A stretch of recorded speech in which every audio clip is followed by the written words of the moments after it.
Hello everyone, Jackson here on behalf of TourFiend.com and Future Daze, and today I am sitting with Chris Young of Midnight Danger. How you doing today, Chris? Hey Jack, what's up, man? I'm fine, dude. I'm fantastic, actually. How are you doing? That's so good to hear. I'm doing pretty well. I had a really cool night last night. Got to do our San Junipero online with everybody out there in the world. It was a great night. I danced my ass off, did a lot of sweat wave music, so that was really, really cool. A lot of, weightlifting stuff, aerobic stuff. It was pretty solid. I had a good time. What did you do last night? Oh, that's awesome, man. Awesome to hear. There is a difference on the time zone here. Otherwise, I would have loved to join the party. That's really cool. Yesterday, I joined another party actually from a friend from Brazil. He was streaming the music video, the new music video, the first music video from Midnight Danger, and then he invited me to join the party and talk a bit about the release and the album and everything. So it was quite fun. Like, it's different. It was not a live stream, it was on Zoom. So like everyone on the party was on the screen, and so you could see everyone that was on the party. That was interesting. And then like with the chat and stuff, people talking about the music video, it was really cool. Yeah. That's so wonderful to hear. I mean, that's great. I mean, you got to get on there and do a little segment, talk about your stuff, and kind of really expose your style, your sound to a new audience. So that's really great that they brought you on like that. Were you having a good time getting to see everybody's reactions, get to see their faces and all that stuff?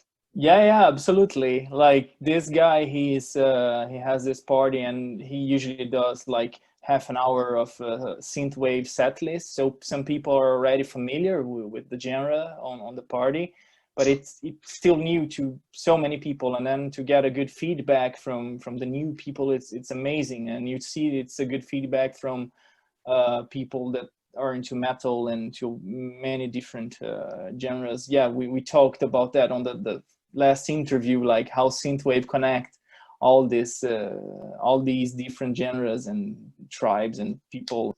Yeah, I know what you mean. Isn't it? It's great because when you do these little online events and you're part of these online events, you get a lot of people who have never heard of it. You get people who have never heard of it. You get people who have kind of heard of it, or you've gotten people who have never heard of it, but their friend has, and they're like, "Hey, come join in. I think you're gonna have a good time." Then all of a sudden, they're like new fans. They just love it. They want to know more about it. They want to dive into it. They want to find as many artists as they can. So I think that with all of these online parties happening, all these live stream parties happening online, I think it's really great for helping to expose people to this wonderful sound that is synthwave. Yeah, man, it was a lot of fun. Like I enjoy doing that. It's interesting. It's a new thing. Like it's something like really 2020. Like if maybe I don't know if this will last. And okay, I really hope the real parties will come back and this will still be the main thing. But even if this lasts, I think people will remember like, oh, this was so 2020. So Yeah, you're exactly right. This is so 2020. Live stream parties right now, live stream parties, live stream shows is so 2020 right now. And I would love to see you do a live stream. I would love to see you get up there and perform on a live stream because I think that would be so rad to see. yeah, like this, I had this idea actually months ago, but with the whole thing with the new album and stuff, it just didn't happen. And now with the new album and with the drummer, there's like a bit more of logistics on that, and it's been kind of hard to find a proper facility to do that, because then I have the drums and all the lights and smoke and stuff like that. So but I'm looking for a place to do something like that, and hopefully soon it will be possible to do this live stream. Like, it would be amazing to do like the release show from the new album, like with the new setup and everything. So yeah, hopefully it happens. Oh, well, I know it will. I just know in the back of my mind that it will. And hey, October is coming up pretty soon. October is going to be here pretty soon. So hey, you know what? Right there, October. Oh Am yeah, I yeah. right? So there's like a Halloween show would be amazing. Totally amazing. It would be totally amazing. I would love to see a Halloween show. You do a Halloween show, you know, really kind of make it all spooky as hell, you know, bring in all the lights, bring in the fog, get some pumpkins, smash some pumpkins. That'd be pretty cool too. Love to see that. Yeah, it sounds like a plan, man. Like I'm really trying to find the correct moment and place to do that, and Halloween seems like a good idea for sure. Hey, fingers crossed. Fingers crossed. I'm looking forward to that. Fingers crossed, man. So today we're going to talk about your album, Chapter 2, Endless Nightmare. We're going to talk about that and get into that today. What was it like writing this album? Yeah, it was kind of like an endless nightmare for sure.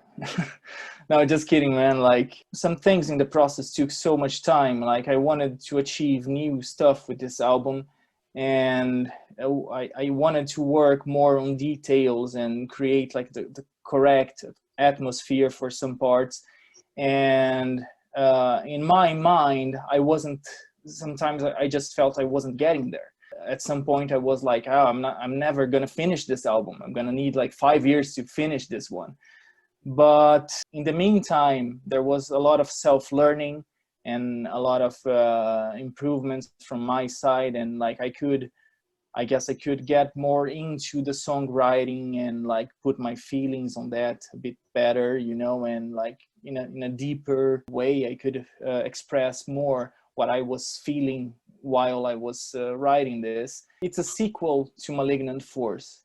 That's why the name Chapter 2, because I felt like Malignant Force wasn't over, and I wanted to have a sequel in the story, in the background story, you know, and just wanted to go deeper in the concept.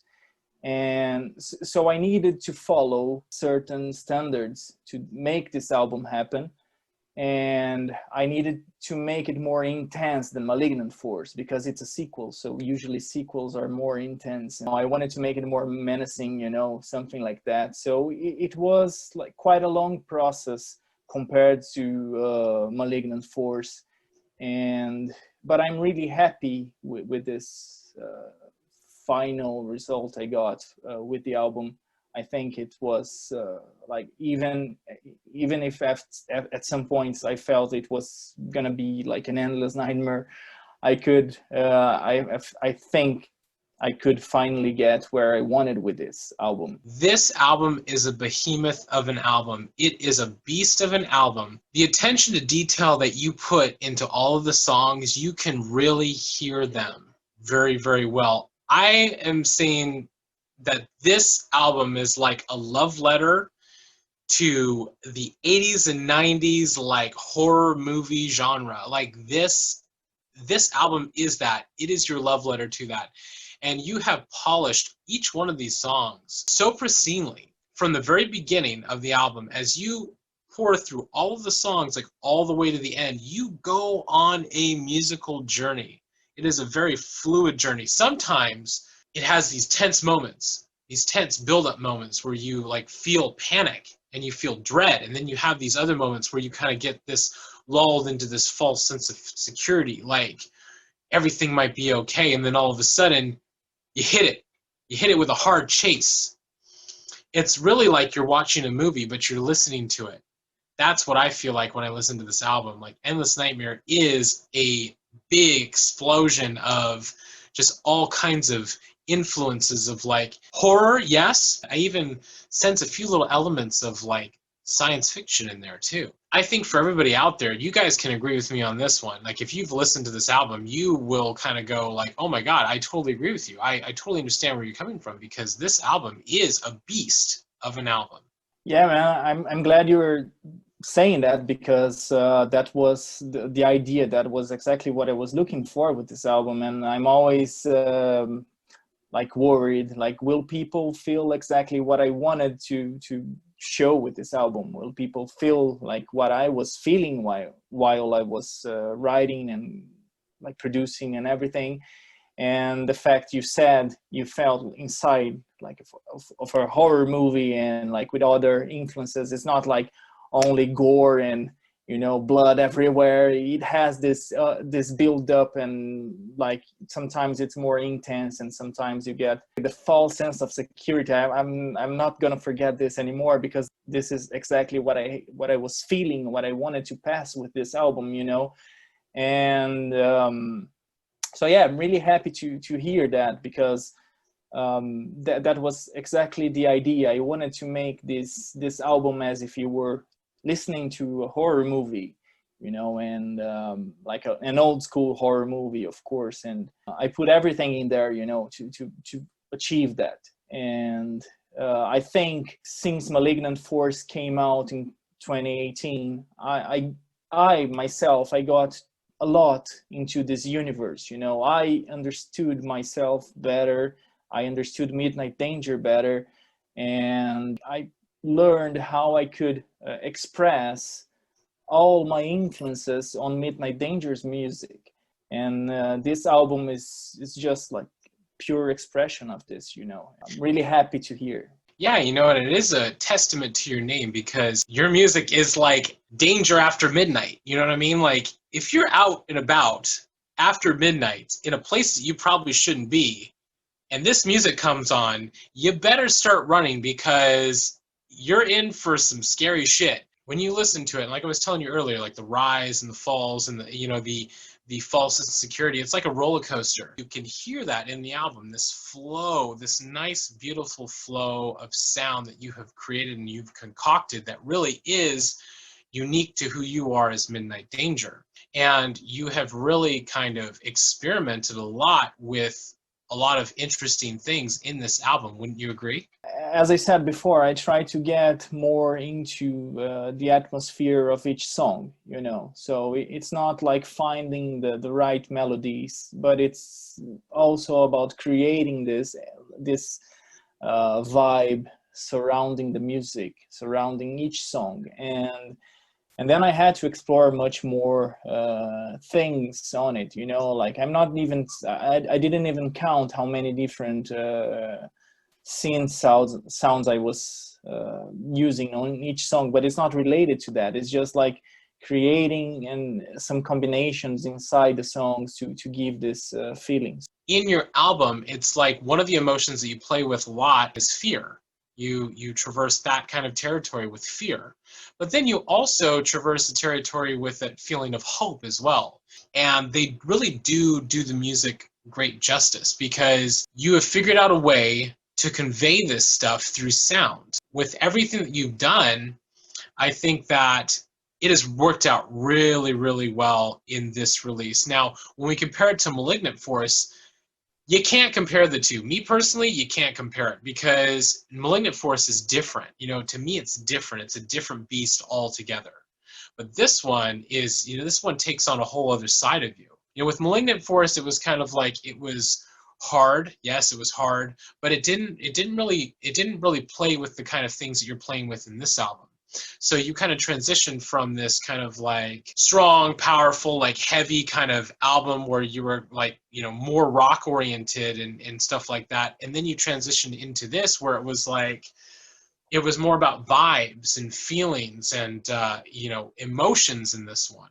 To anybody out there who has ever seen a horror movie, you know, when you watch a horror movie, you feel tension, you feel, you know, moments of dread, you feel moments of clarity, yes, here and there, or a false sense of security, but this is what this album does to you, is it gives you all of these things in a nice little neat package. Yeah, exactly. And like, I agree, you can't compare with Malignant Force. And like when I do, it's just thinking more about production and like the skills I had when I produced Malignant Force, and like everything I've learned since then, you know. But in a way, when we talk about like build up, when you say like, oh, there's a build up on this new album, yes, it does.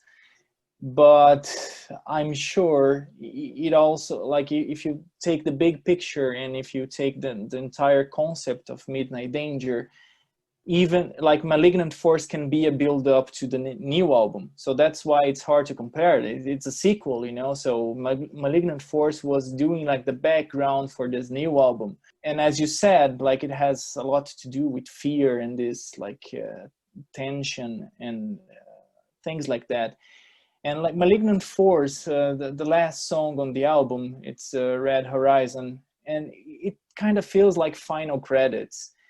And I thought about doing that with the new album too, but I didn't want to give the feeling of final credits. I just wanted to give this like feeling of it's still like, as you said, like it's a mix of fear and hope together. So if you listen again to the last song, which is called One Last Goodbye, then you will get this feeling. Like it's not like final credits. I'm not gonna start talking about like the third album now, because I need to take a break from writing albums now. I need to focus on the live shows and stuff as soon as it's possible to play live. I really want to tour and do stuff like that, because there's the drummer now and everything. So I need a break before the third album.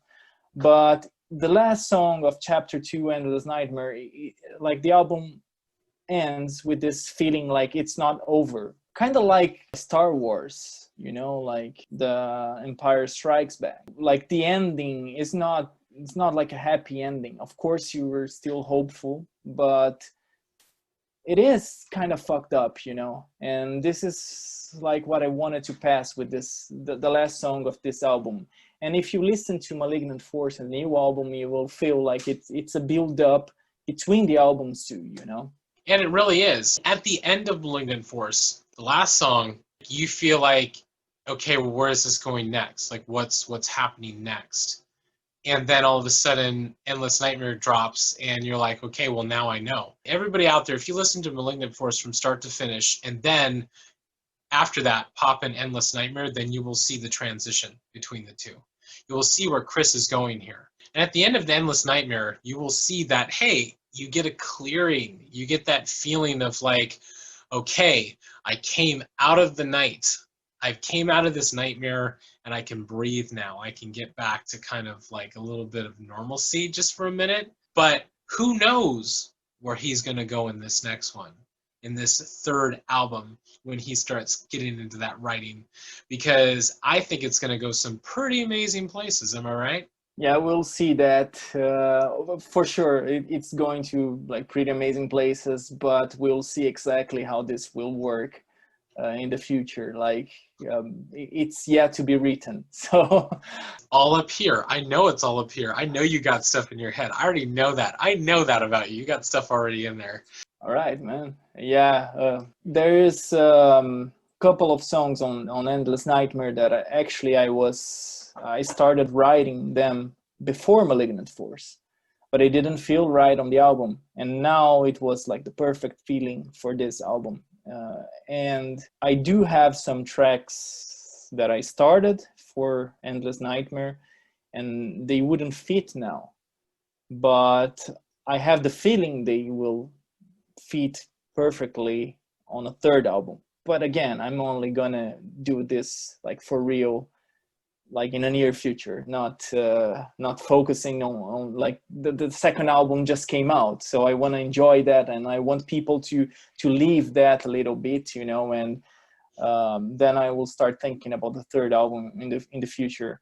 Like the reason I make my music, it is not just like songwriting, it has the emotions and mood and atmosphere.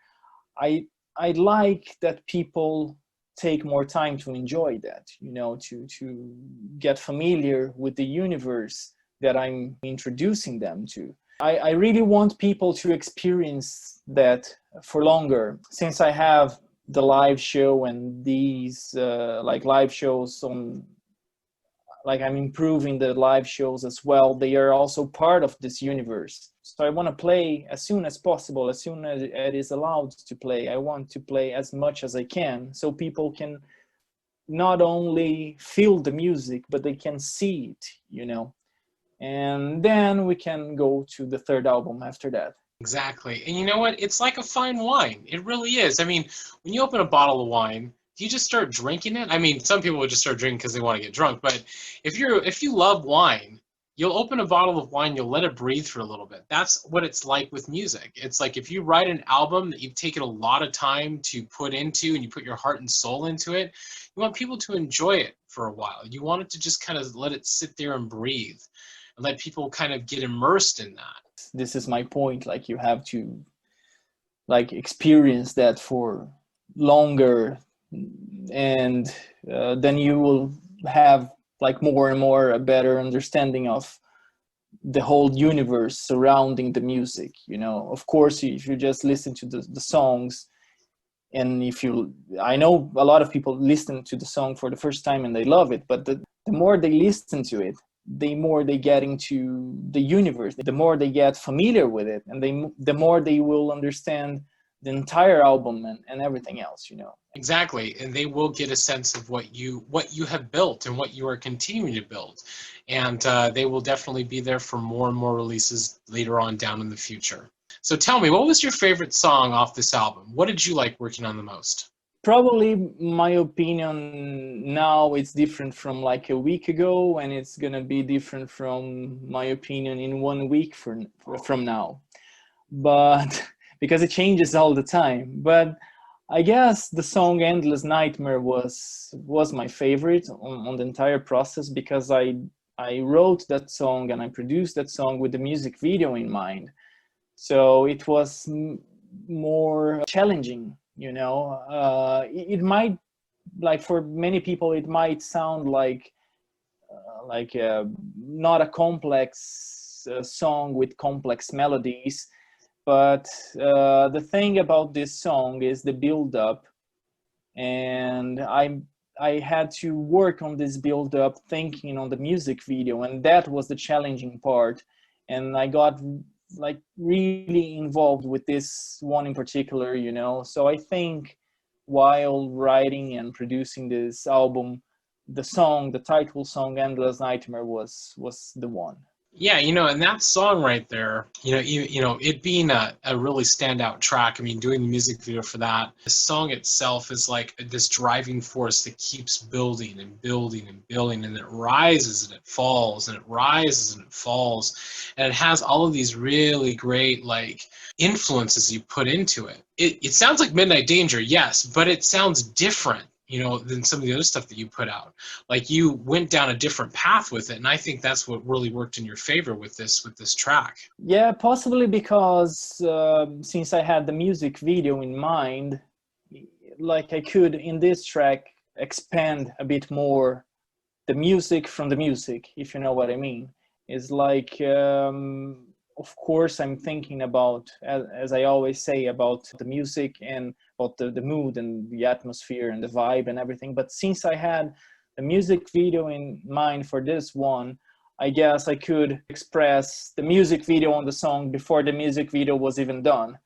And I guess that's why I had more like a visual representation of the song when I was writing. I usually do that, but in this song I had it more.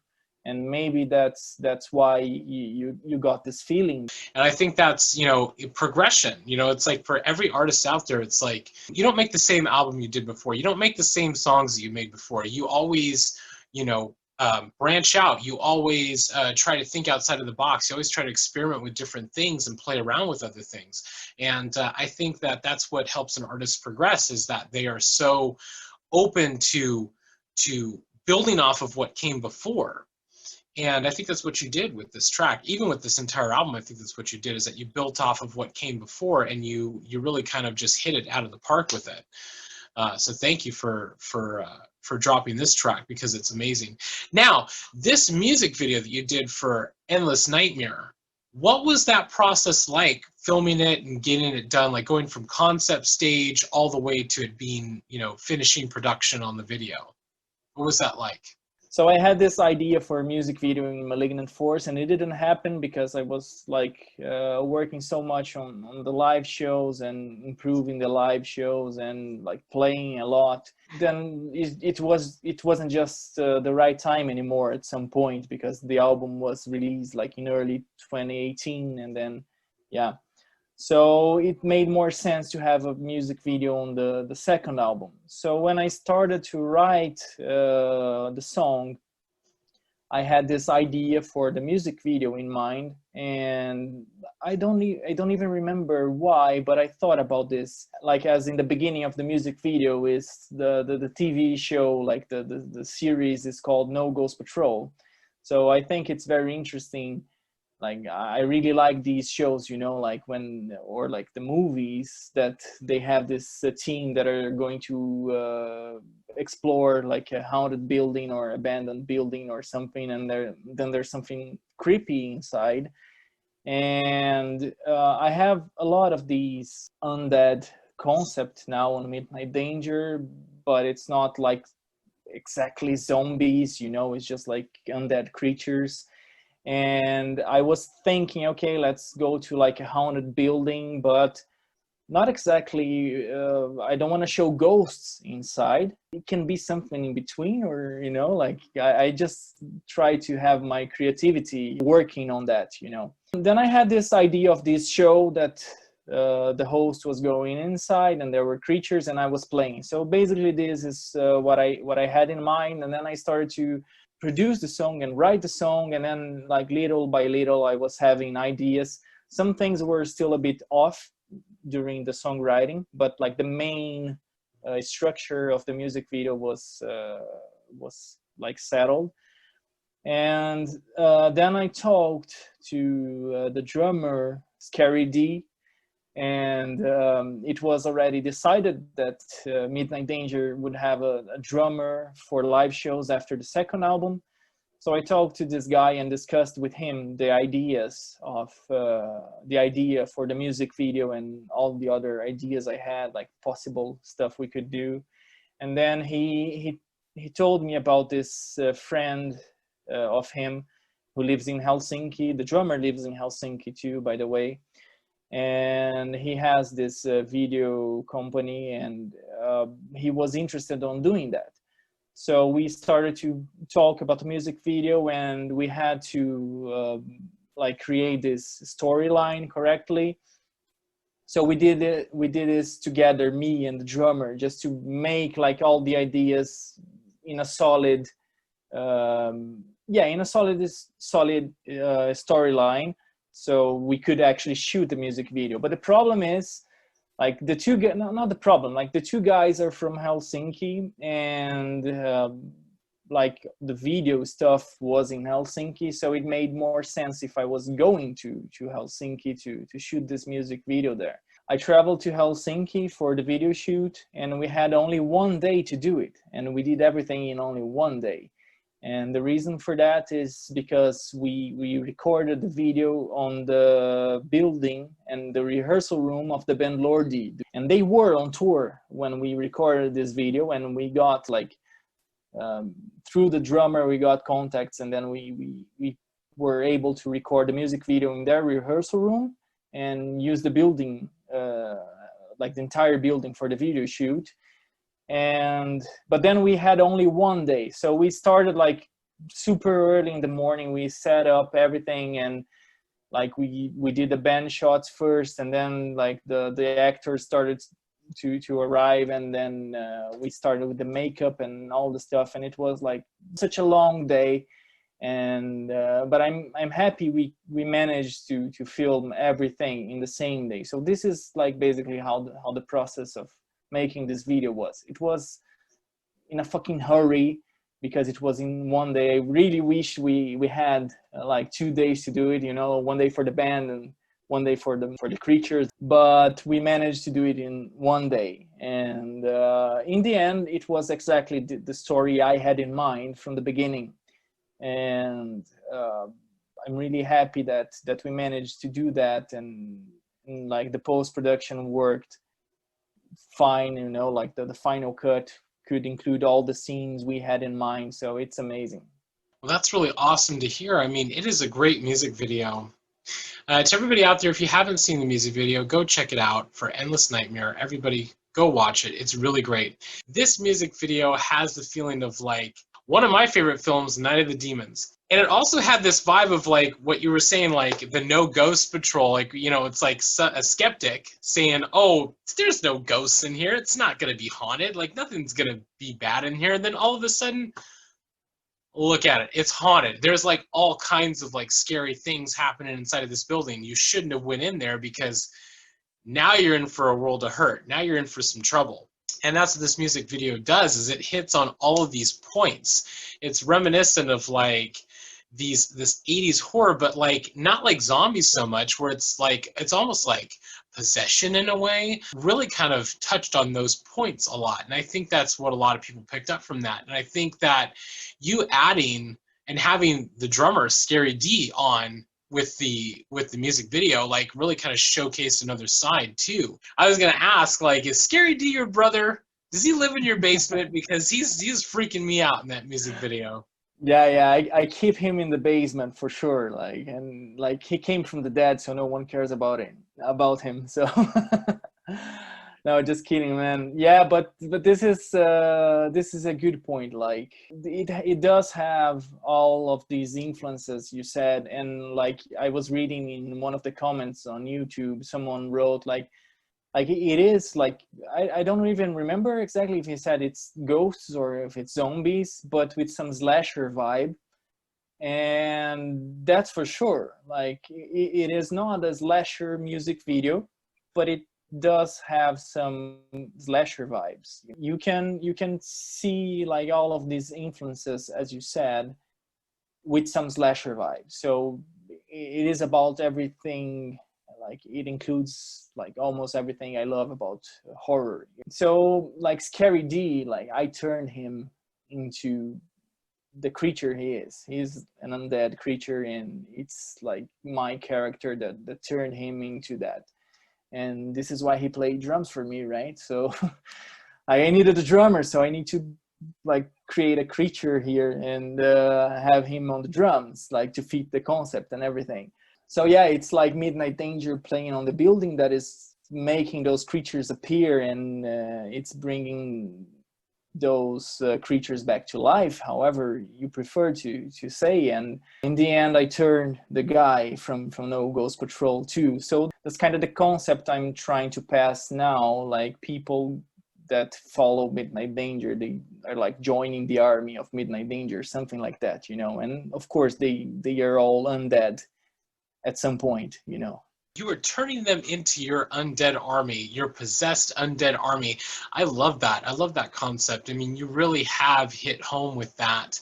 And you can really see that in the music video. You have the moments of tension, you have the moments of like the heavy music, those heavy beats, those really beautiful guitar parts. You know, you have those moments of like amazing things in that song. And in the music video, you do feel like you were trapped and you were cut off from the world, and you are in this situation that you're trying to desperately get out of. This music video really does a good job of hitting that home. And I really do love the fact that you've added Scary D onto the roster, because I really feel like he brings another element and another level to the awesome sound that is Midnight Danger. Thanks, man. Thanks. And I think Scary D is kind of like, he's part of the build-up I was talking about before with Malignant Force, you know, like as most of the synthwave artists, I was playing solo, and that was chapter 1, you know. Chapter 2, it's more like it's the sequel, like that was the build-up. Now I have this like more complex universe, you know. And yeah, and like, you know, in the case of Glenn, the guy from No Ghost Patrol, and he was like, he didn't find a way out of the building, but the worst thing that happened is that he joined Midnight Danger army. So like people shouldn't be scared about that, because the worst thing that will happen is that they will join the army, you know. So the Midnight Danger army. Yeah, Exactly. And they'll get tons of like cool merchandise and like get to go to all the cool shows. You know what I mean? I mean, who wouldn't want to join the Midnight Danger Army? I would love to join the Midnight Danger Army because I get to go to see you play some awesome music. So I'm totally all about that. yeah, and let's say it's Midnight Danger undead army, because, well, we already have the Kiss army. So in my case, it's like Midnight Danger undead army. It has something extra, you know? Exactly, exactly. And I think it works really, really well. And you are forging ahead. You are forging ahead with this amazing music that you've created, with this amazing concept that you've created. And I cannot wait to see you perform live. I cannot wait to see you play this amazing music to wonderful audiences all over the world, because I think that they are definitely going to love it when you get to do this live. Yeah, I can't wait, man. I'm really looking forward to it, and I really want to bring all I can on the live shows, you know, to give this experience to people. They will see, like, you know, like the music video is, this is the experience they will see live, and better because then it's like louder music, you know, and you know they will be seeing the stuff for real, and like all the lights and everything. So this is what I want to bring. I can't wait to be back on stage, and I will try to bring all I can when we talk about production and props, and you know, so yeah, it's gonna be great. Can't wait for that. Well, I'm totally excited. I know a lot of other people out there are totally excited as well. I know you guys are, because from me to you, you're definitely going to want to go and check out Midnight Danger as soon as he gets back on playing all of these amazing shows. So tell us, to everybody out there, where can they find Chapter 2 Endless Nightmare? Chapter 2 Endless Nightmare is out through NewRetroWave Records, which is the same label I released Malignant Force. And you can find physical editions of the album on the label's Bandcamp. And of course, the album is also available on most of the streaming platforms and YouTube. These are the main places you can get the album. And if you follow my page, facebook.com/Midnight Danger, you will see there probably like a fixed post with all the links, and yeah, then it's easier to find. If you are a horror lover and somebody who just loves really amazing music with, like, you know, really killer synth vibes and like awesome guitar work and just like an all-around amazing artistry vibe, you're definitely going to love this album and everything else that Midnight Danger has out. And be sure to check out the new music video out now. You can check it out for Endless Nightmare. It is some really good stuff. So thank you so much for taking this time to sit down today, Chris. Thank you to everybody who tuned in to watch us have this conversation. If you like this video, be sure to like and subscribe to our Tour Fiend YouTube channel, as we have many more on the way, just like this one we have right here, where we're talking with Chris about his new music. So thank you guys so much. I look forward to seeing you again very soon, Chris. Thank you so much for the interview again, Jack. It was my pleasure, and it feels really good to finally be able to talk about the album. Such a long process, as I said, and I couldn't wait to share this work with people and to talk about it. So it's my pleasure that the first time I'm doing this in an interview is with you. The first interview we had was really cool, and I really enjoy and appreciate the work you were doing with these many interviews you've been doing for the few months, you know. Thank you so much. I really appreciate that. Those are some really awesome words coming from you. You know, it's like, again, these interviews, to everybody out there, these interviews are here for you. They're here for you guys to see these wonderful artists share their stories and share their artistry with the rest of the world. And that's what it's all about. Thanks for having me here again, man.